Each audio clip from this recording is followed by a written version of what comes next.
aloitetaan tätä kolmatta osuutta tästä meidän Tapahtuu mummolassa. Ja tänään mä ajattelin tehdä semmoista tosi helppoa ruokaa, koska aina ei viitti veivata niin monimutkaisia asioita, niin tehdään nyt ihan perus pinaattikeittoa. Keitetään kananmunia.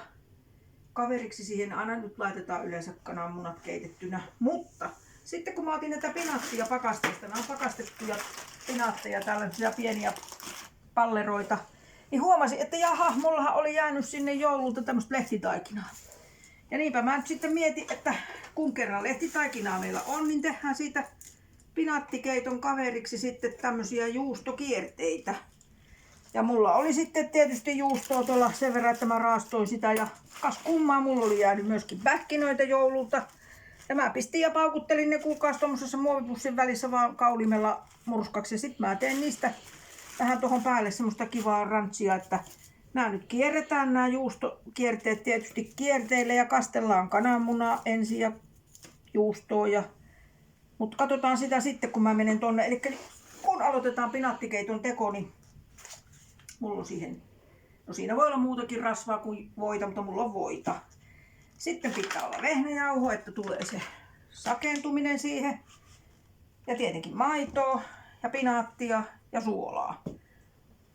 Jotkut laittaa valkopippuria tai jotain, minä en laita. Minä olen tämän tehnyt aina näin.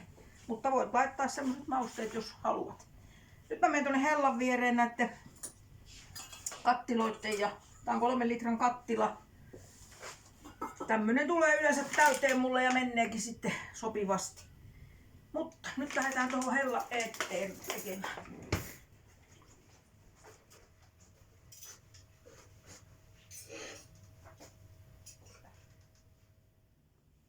Nyt mä pistän tää voita tänne kattilaan. Tätä on varmaan se 50 grammaa, mä uskoisin näin. Se saa siellä nyt sulaa ensin, ennen kuin laitetaan siihen jauho. Tää nyt pikkuhiljaa tällä sulaa, kun meillä on tää puuhella. Niin tää ei ole nyt ihan sama kuin sähköliesi. Mutta se voi nyt kuka tehdä missä itse kotona tekee.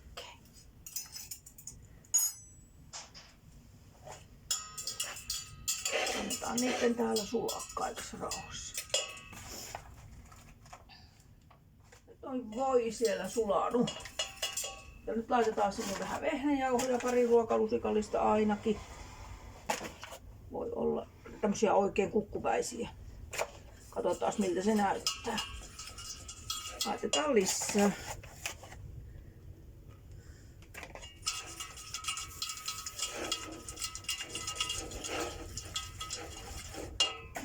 Vieläkin sinne vähän se. No niin, eiköhän se nyt ala olla.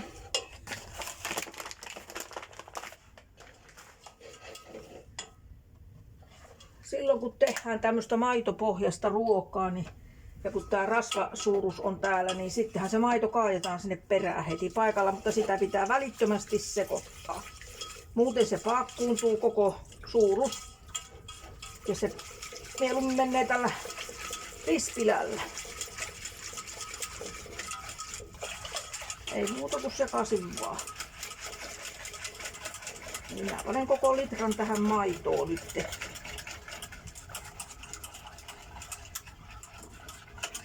Ja kun on maitopohjainen ruoka, niin sitten se on semmonen juttu, että sitten tästä ei kauheasti kannata lähteä mihinkään, koska maitopohjainen palaa niin helposti pohjaan. Eli käydään tässä vähän väliä sitä sekoittamassa ja pohjaa myöten. Palanutta pinaattisoppaa tai mitä tahansa, niin muuta niin ei kyllä kukaan halua syödä. Mutta jätetään se nyt hetkeksi tähän ja mä menen hakkeen kananmunat kiehumaan.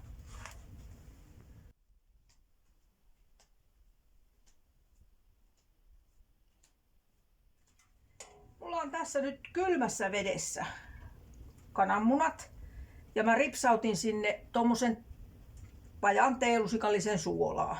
Ja nyt pannaan tää kylmä vesi ja nämä kananmunat tähän hellalle kiehumaan. Ja siinä on semmonen vinkki nyt tähän kananmunan keittämiseen, että Annetaan niitä olla tässä kylmässä vedessä niin kauan, että se vesi kiehuu. Ja sitten kun se alkaa kiehua, niin pari minuuttia, korkeintaan noin 2 tai 3 minuuttia korkeintaan. Niin sitten se otetaan kokonaan pois sitä levyltä. Mutta ei kaadeta sitä vettä pois, vaan jätetään ne siihen kuumaan veteen. Ja annetaan olla siinä kuumassa vedessä 10 minuuttia, mutta ei levyllä. Ja sen jälkeen otetaan pois sieltä vedestä ja pannaan kylmään vetteen. Ei ikinä mene ylikypsäksi kananmunat. Ne on juuri sopivia. Mä näytän sitten, kun ollaan siinä vaiheessa, mutta annetaan nyt ensin kiehahtaa ja sitten keitetään niitä pari minuuttia ennen kuin otetaan pois levyltä. Nyt jatketaan tätä pinastikeittoa täällä.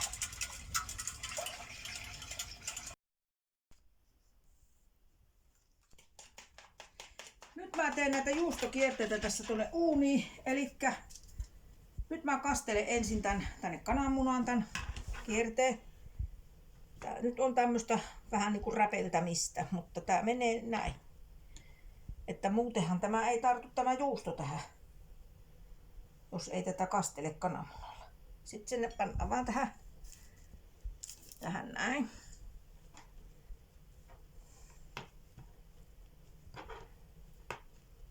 Nämä on tosi helppoja. Näitä voi tehdä sitten varjoida ihan itse miten tykkää. Tekeekö ihan pelkästään suoria kappaleita tai tekeekö tämmöisiä kierteitä, se on ihan makuasia. Mutta tälleen saa käytettyä nämä taikinat sieltä pakkasesta pois, jos niitä sinne on jäänyt. Ja nyt kun mulla oli tätä pähkinärouhetta, niin mäpä ripsuttelen tähän vähän makua. Siitä tulee aika kiva maku siihen raasteeseen, tai tähän kierteeseen. No niin.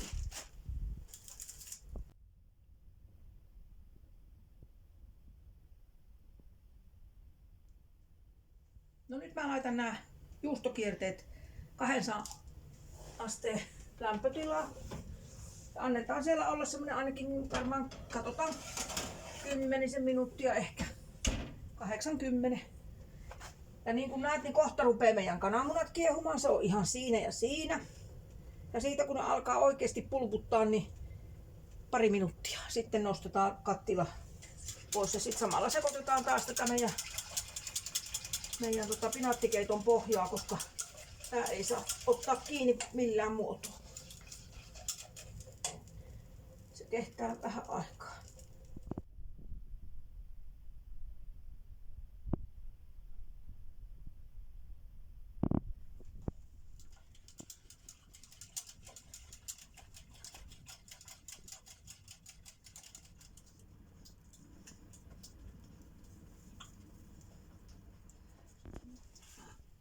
Kananmunat saa olla tässä nyt sen 10 minuuttia tässä kuumassa vedessä. Nyt mä otan nämä pinaatit täältä ja menen tuonne laittaa pinaattia tähän keittoon.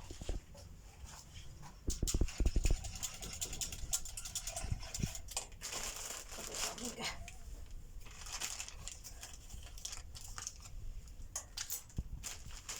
Nämä on tämmöisiä kappaleita niin sanotusti.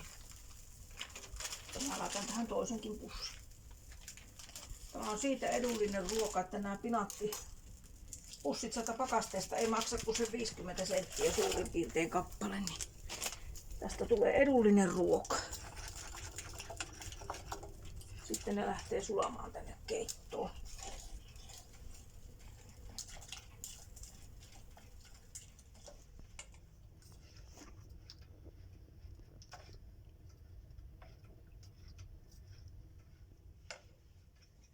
No niin, kun mulla nyt jäi tähän pikkusen ripsaus näitä juustoraasteen paloja, niin minähän tietenkin pistän ne tänne keiton sekkaan. Sieltä tulee ensinnäkin hyvää makua ja ei niitä nyt hukkaankaan heitetä. Siellä ne sulaa. Kaikki käyttöön.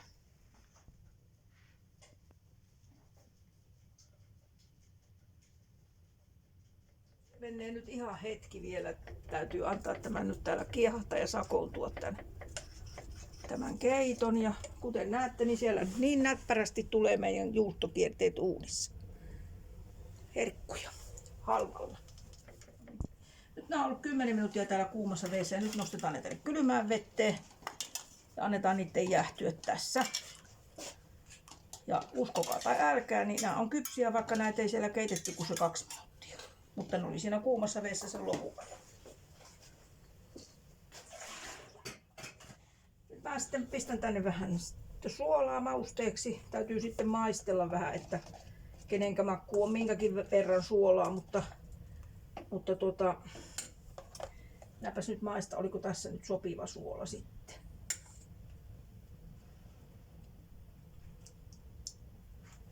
Minun suuhun oli sopiva suola, mutta jos joku tykkää vähemmästä tai enemmästä, niin sitten oman maun mukaan. Nyt tää keitto on valmista. Tässä olisi nyt sitten nämä juustokierteet, mitkä otettiin uunista. Ne on aika hyvän näköisiä. Sitten on valmiit kananmunat ja kohta aletaan syömään. No, nyt otetaan pinaattisoppaa. Ja sitten otan tuota kananmunan.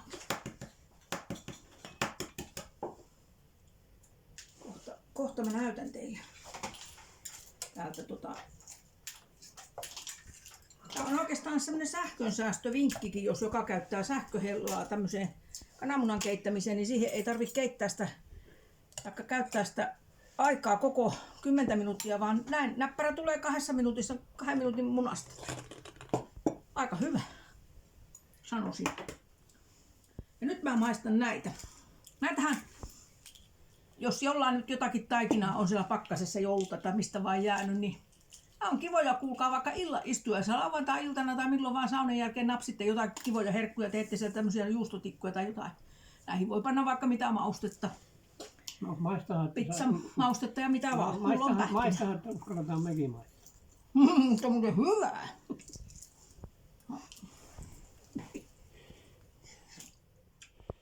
Nyt tehdään meidän jälkiruoka. Eli mulla on täällä vähän tämmösiä pikkusen niin kuivahtaneen olosia appelsiinia pari kappaletta. Puristetaanpas näistä mehua. Täytyy puristaa tällä kädellä, joka toimii paremmin, kun toinen on vähän kipeä. Se ei oikein toimi. Mutta näistä tulee vielä hyvästi mehua, vaikka nämä vähän nahistuneen olosia päältä. Ei niitä kannata heittää hukkaan mitään.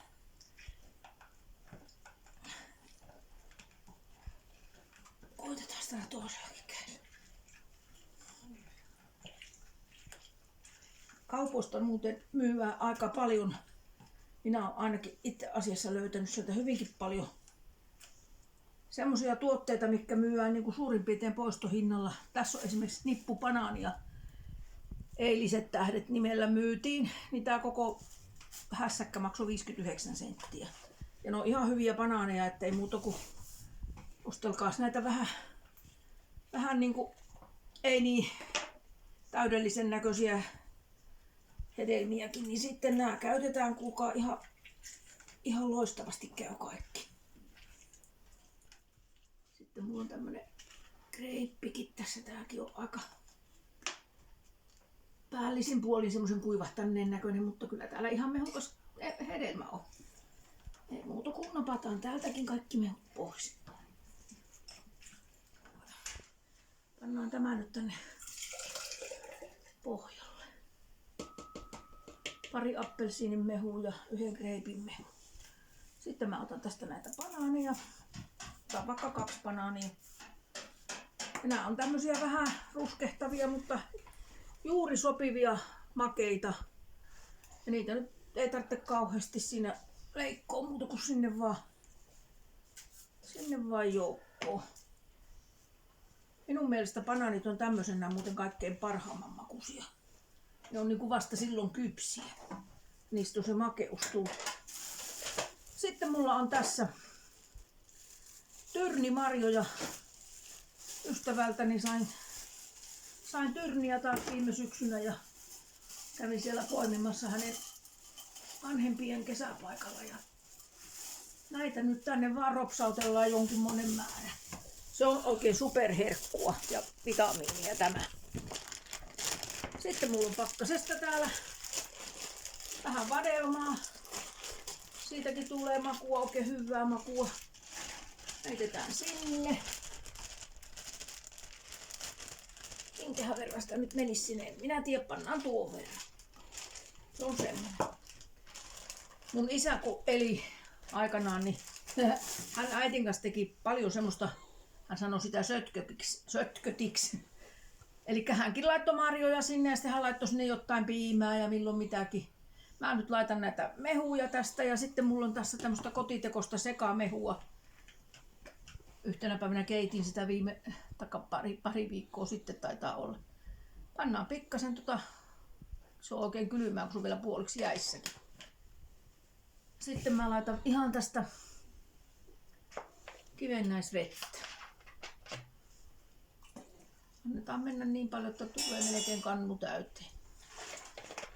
Sitten mä pannaan kone käyntiin ja sehän tietää sitten sitä, että ääntä tulee. Paitsi että sitten jos ei ole sähkö päällä, niin ei tule mitään.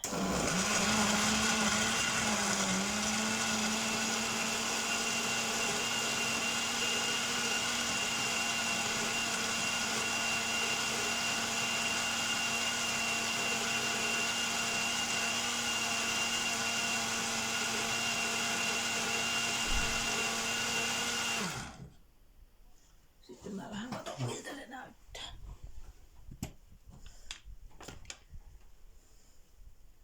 Oikein hyvää. Maistetaanpa sitten.